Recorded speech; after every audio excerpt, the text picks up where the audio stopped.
Long before Noah, before Gilgamesh, before the first Bible verse was etched on clay, there was Bharat. And a fish, not just any fish, but Vishnu himself, warning humanity of the flood to come. A tale older than scripture, a flood deeper than water, and a warning we still haven't heard. The Great Flood, a story told in nearly every civilization. The Bible speaks of Noah, the Quran of Nuh. The Mesopotamians had Utnapishtim. But centuries before all of them, in the land of Bharat, a tale was written, not just about survival, but about Dharma, rebirth, and the preservation of cosmic truth. This is the story of Matsya Avatar, the fish incarnation of Vishnu, a tale over 5,000 years old and perhaps the original flood story.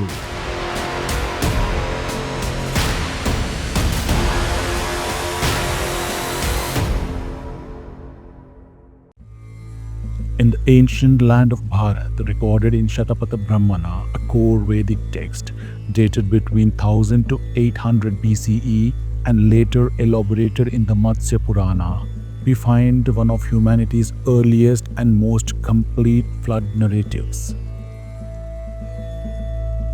Manu, a noble king and spiritual seeker, is performing ritual ablutions, said to be along the banks of sacred Saraswati river. As he cups water in his hand, a tiny fish appears glowing and speaking in divine voice. "Protect me, O noble one, and I shall protect you in return." Manu, filled with compassion, places the fish in a pot. But soon the fish outgrows the pot, then a well, a tank, a river, until finally it is transferred into the ocean. There the fish reveals his true form. He is Lord Vishnu, the preserver of the cosmos. Vishnu warns Manu of impending Mahapralaya, a great deluge destined to wipe out the corrupt age of man. He instructs him to build a mighty Nava or ark, not just for himself but to preserve the Saptarishis, the seeds of all flora and fauna. The Vedas, the eternal truths of Sanatana Dharma, select animals and sages. When the waters rise, Vishnu, now in his Matsya form, colossal and radiant, appears with a golden horn. Manu ties his boat to this horn using serpent Vasuki. As they ride the flood, the world is submerged, a symbol of Adharma's cleansing.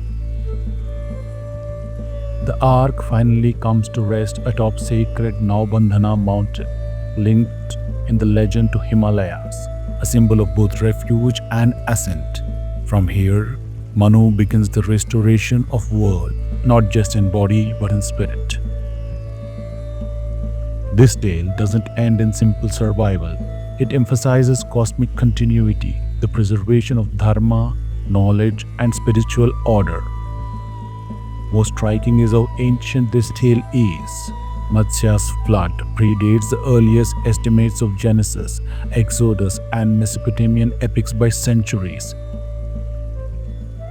Scholars like Wendy Doniger, David Knipe have all noted how well-formed and symbolically rich the Indian versions are, even in their earliest iterations.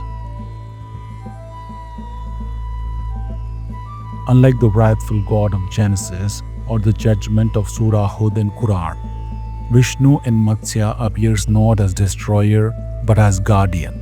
This is not punishment. It is a chance for rebirth, a reset of time, a cosmic recalibration. Let us now step across time and continents to the pages of Torah, Bible, and Quran. In the book of Genesis, God sees wickedness among men. He regrets creating them and decides to destroy all life. So God said to Noah, "I am going to put an end to all people. I am surely going to destroy both them and the earth. So make yourself enough." In the Quran, the Prophet Nuh pleads with his people for centuries. When they reject him, Allah sent the flood, and we have carried him on a ship made of planks and nails, sailing under our watchful eyes as reward for one who has been rejected. In both stories, the flood is a divine punishment, a wrathful act against sin. But even those Mesopotamian tales come after the Vedic descriptions. In fact, David Knipe notes in his research that the first flood motif in India appears earlier than 1000 BCE and may have been transmitted westward during trade and cultural exchanges through Persia and Indus-Sumerian links. Could it be that the story of Noah and Nuh are echoes of Matsya?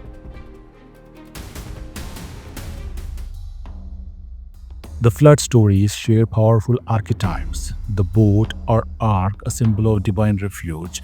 The mountain where the ark rests, a symbol of hope and rebirth. The animals preserved in pairs or species, the seed of life. And the chosen man, one entrusted with survival and transmission of knowledge. In the Bible, Noah's ark comes to rest on Mount Ararat, today located in Turkey. In Islamic tradition, the mountain is called Judi, also located in the region of Anatolia. In Hindu texts, Manu's boat lands atop Navbandhana mountain linked to Himalayas. But it is not a geographical symbol. In the Hindu worldview, mountains represent stability, the axis mundi, the bridge between earth and the heavens. And what of fish? In many cultures, fish represent life, fertility, divine guidance. But in Matsya's story, Vishnu's fish form carries the Vedas, the ultimate truth on his back. This is not just a rescue, it's a cosmic mission. Even the horn of Vishnu carries the weight. In later iconography, this becomes Shankha, symbolizing the primordial sound, the divine vibration, the Aum that sustains the universe. Thus, the Matsya narrative is not simply about surviving a flood. It is layered allegory, a manual for spiritual preservation during chaos. From Mesopotamia to Mecca, Jerusalem to Kurukshetra, we have heard this story in so many tongues, but in Bharat, it was never just history, it was cosmic truth. Floods may wash away cities, but they cannot drown the eternal. The story of Matsya reminds us that when the world collapses, Dharma must float. And maybe, just maybe, the stories we thought were Western were born of the East. This is not mythology, this is a memory. What if the ark didn't begin with Noah? What if the true story of salvation came from the East, from the banks of Saraswati, not the Euphrates? The Mahabharata, the Puranas, the Vedas, these aren't just Indian scriptures, they are humanity's first memory. As the modern world faces its own flood of war, ignorance, and moral collapse, perhaps it's time we look back, not to the West, but to the source, because the flood will come again, but only Dharma can float.